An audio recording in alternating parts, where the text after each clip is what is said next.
नमस्कार, मैं डॉक्टर राकेश पाठक। दोस्तों, क्या प्रधानमंत्री नरेंद्र मोदी ने भारत के 140 करोड़ लोगों को इजराइल के हाथों गिरवी रख दिया है?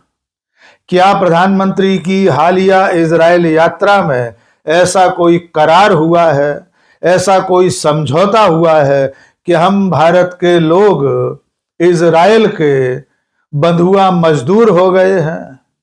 क्या प्रधानमंत्री नरेंद्र मोदी ने देश को बिना बताए इजराइल के हाथों पूरे के पूरे देश को गिरवी रख दिया है? ये सवाल इसलिए पूछे जा रहे हैं क्योंकि इजराइल के एक जनरल ने ये दावा किया है कि पूरा भारत उनका है और जब जरूरत पड़ेगी तो 140 करोड़ लोग कामगार के रूप में इजराइल का काम करेंगे। इस बीच में ईरान, इजराइल और अमेरिका की लड़ाई को लेकर भारत सरकार और प्रधानमंत्री नरेंद्र मोदी की चुप्पी पर कांग्रेस की नेता और यूपीए की चेयरपर्सन सोनिया गांधी ने बड़ा निशाना साधा है।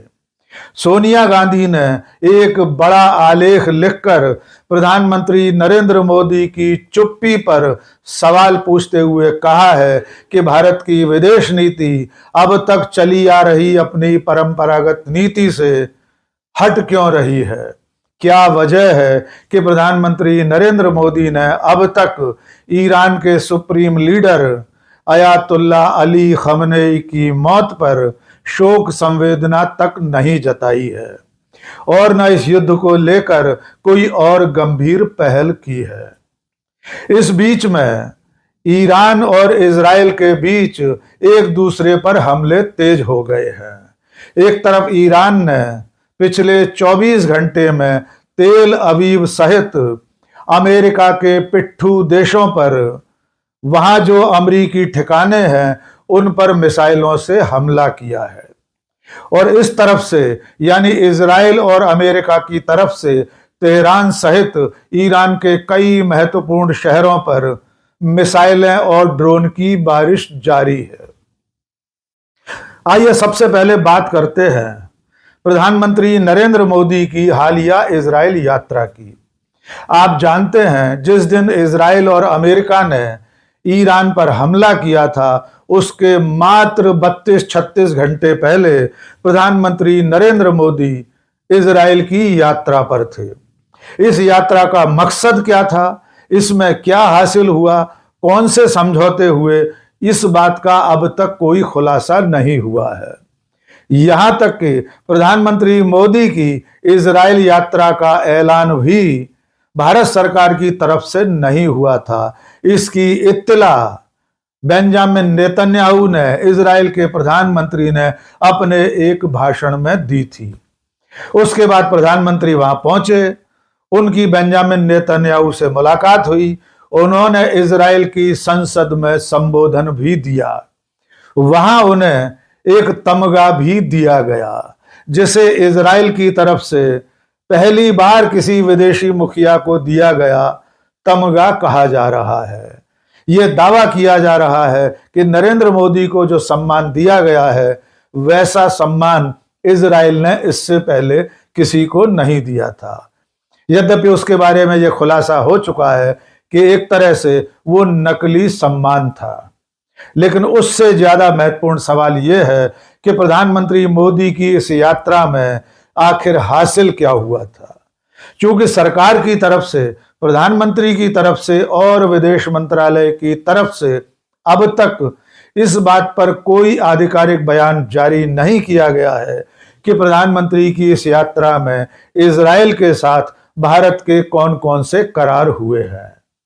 और अब उस मुद्दे की बात जिससे ऐसा लग रहा है कि प्रधानमंत्री मोदी किसी न किसी ऐसे करार पर दस्तखत कर आए हैं जिसके चलते इजराइल अब यह दावा कर रहा है कि पूरा भारत उसका है और भारत के 140 करोड़ लोग उसका काम करेंगे। दरअसल मामला यह है कि इजराइल के एक जनरल ने वहां के एक टेलीविजन चैनल पर इंटरव्यू देते हुए कहा कि इजराइल बहुत जल्द ऐसा एयर डिफेंस सिस्टम विकसित करेगा, उसका इतना उत्पादन करेगा कि उसका एयर डिफेंस सिस्टम पूरी दुनिया में बेचा जाएगा। जनरल के इस दावे पर पत्रकार ने सवाल पूछा, लेकिन हमारे पास यानी इजराइल के पास इतनी प्रोडक्शन लाइन ही नहीं है। यानी जो दावा जनरल कर रहे थे कि इजराइल का एयर डिफेंस सिस्टम पूरी दुनिया में बेचा जाएगा, उसके उत्पादन के लिए उनके पास उस तरह की व्यवस्थाएं नहीं है, उतना उत्पादन करने वाली श्रम शक्ति नहीं है। इसके जवाब में जनरल ने जो कुछ कहा वो बेहद चौंकाने वाला है। इजरायली जनरल ने कहा कि प्रोडक्शन लाइन की चिंता नहीं है क्योंकि पूरा भारत हमारे पास है। इसके बाद उन्होंने कहा कि 1.4 बिलियन इंडियंस हमारा काम करेंगे। यानी इजराइल के लिए एयर डिफेंस सिस्टम बनाने के काम में भारत के 140 करोड़ लोगों को इजराइल के जनरल ने अपना कामगार, अपना बंधुआ मजदूर बता दिया है। यह इसलिए हैरानी की बात है कि जब तक दो देशों के बीच में ऐसा कोई लिखित करार न हो जाए, तब तक दूसरा देश इस तरह के दावे नहीं कर सकता। यह इसलिए भी चिंताजनक है क्योंकि प्रधानमंत्री और भारत सरकार ने अब तक हाल की इजराइल यात्रा के बारे में कोई जानकारी नहीं दी है। और जैसे ही इजरायली जनरल की यह बातचीत सोशल मीडिया पर वायरल हुई, वैसे ही कांग्रेस पार्टी ने इस बयान पर गहरी आपत्ति दर्ज कराई है। कांग्रेस की राष्ट्रीय प्रवक्ता सुप्रिया श्रीनेत ने एक्स पर लिखा है कि इजराइल का जनरल कह रहा है कि 140 करोड़ भारतीय इजराइल का काम करेंगे।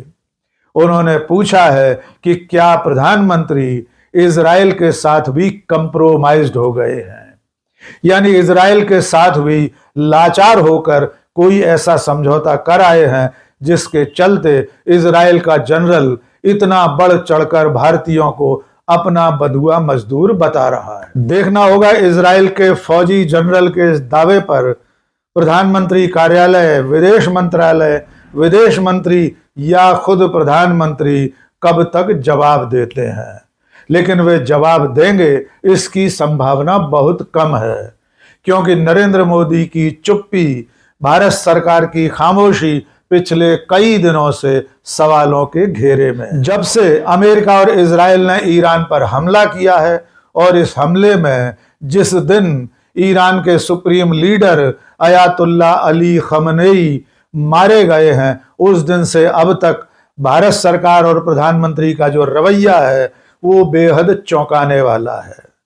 आपको बता दें कि प्रधानमंत्री मोदी ने अब तक अयातुल्ला अली खमनेई की मौत पर किसी भी तरह का शोक संदेश जारी नहीं किया है। उनकी ट्विटर टाइमलाइन पूरी तरह खाली पड़ी है।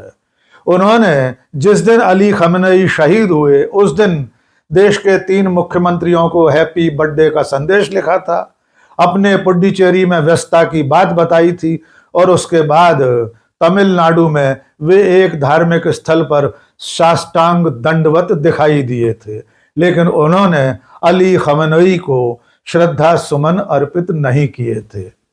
ये इसलिए भी चिंताजनक है कि इसी नरेंद्र मोदी की सरकार ने 2024 में ईरान के प्रधानमंत्री इब्राहिम राइसी के एक हेलीकॉप्टर दुर्घटना में मारे जाने पर एक दिन का राजकीय शोक घोषित किया। प्रधानमंत्री नरेंद्र मोदी 2016 में ईरान की यात्रा पर जा चुके हैं। तब वे इन्हीं अयातुल्ला अली खमनेई से मुलाकात कर रहे थे। इसी यात्रा के दौरान भारत को चाबहार प्रोजेक्ट में शामिल किया गया था, यानी भारत ईरान के चाबहार प्रोजेक्ट को डेवलप करने के बेहद महत्वपूर्ण समझौते में शामिल हुआ था और इसकी शेखी खुद प्रधानमंत्री नरेंद्र मोदी ने 2024 के लोकसभा चुनाव से पहले बघारी थी। उन्होंने गोदी मीडिया के कुछ पत्रकारों से बातचीत में कहा था कि ये मेरी बहुत बड़ी उपलब्धि है। मैं करते हुए प्रधानमंत्री मोदी ने कहा था कि चाबहार प्रोजेक्ट को हासिल करना उनकी एक बहुत बड़ी कामयाबी है। उसी ईरान के साथ इस वक्त लड़ाई के मौके पर भारत ने खुद को मीलों दूर खड़ा कर लिया है। प्रधानमंत्री मोदी ने न तो अब तक ईरान पर हुए हमले की निंदा की है, न वहां के सुप्रीम लीडर अली खमनेई की मौत पर किसी भी तरह का शोक जताया है, और न वहां के किसी नेता से अब तक फोन पर बात की है। इसके उलट नरेंद्र मोदी इजराइल के प्रधानमंत्री, संयुक्त अरब अमीरात के शेख, ओमान और खाड़ी के तमाम देशों के मुखियाओं से टेलीफोन पर बात कर रहे हैं।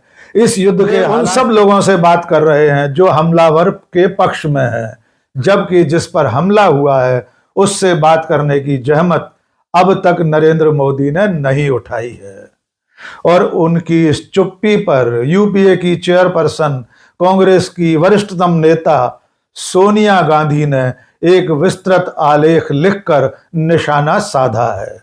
सोनिया गांधी ने साफ कहा है कि जिस ईरान के साथ हमारे रिश्ते सदियों पुराने हैं, उसके नेता की मौत पर प्रधानमंत्री का चुप रह जाना, उनका किसी भी तरह की प्रतिक्रिया न देना बेहद चिंताजनक है।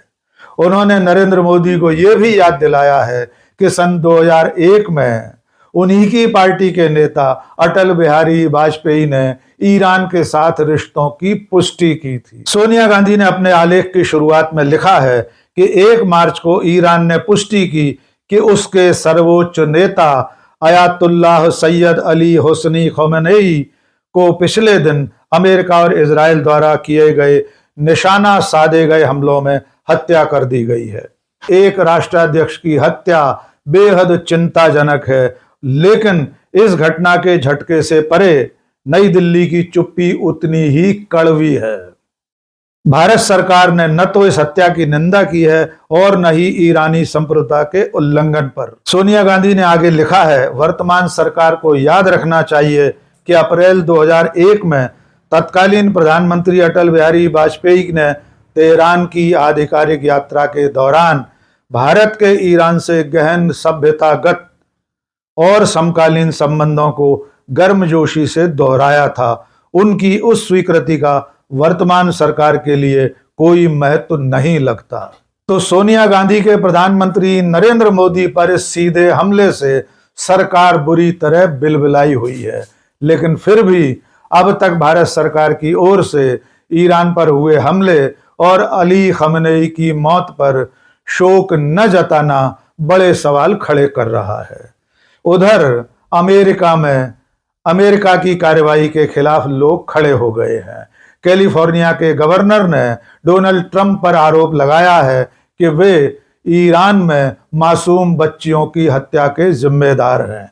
उन्होंने कहा है कि अमेरिका के हथियार इसके लिए नहीं है कि वे इजराइल के काम आकर बेगुनाह मासूम बच्चों की हत्या का सबब बने।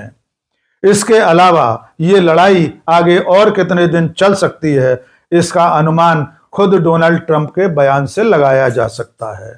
डोनाल्ड ट्रंप ने कहा है कि ये लड़ाई अगले 4-5 हफ्ते तक चल सकती है। इसके अलावा उन्होंने अमेरिका के फौजियों की मौत पर कहा है कि लड़ाई में ऐसा होता ही है, आगे भी ऐसा हो सकता है।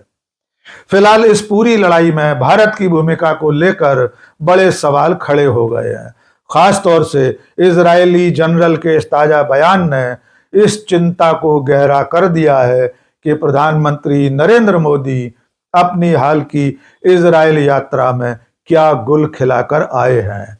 कहीं नरेंद्र मोदी ने ऐसा कोई समझौता तो नहीं कर लिया, किसी ऐसे करार पर दस्तखत तो नहीं कराए हैं जो भारत की संप्रभुता, भारत के 140 करोड़ लोगों की, भारतीय नागरिकों की स्वतंत्रता को गिरवी रखने जैसा हो।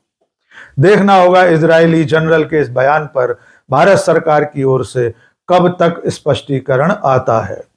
आज के इस वीडियो में बस इतना ही। बहुत बहुत शुक्रिया। जय हिंद।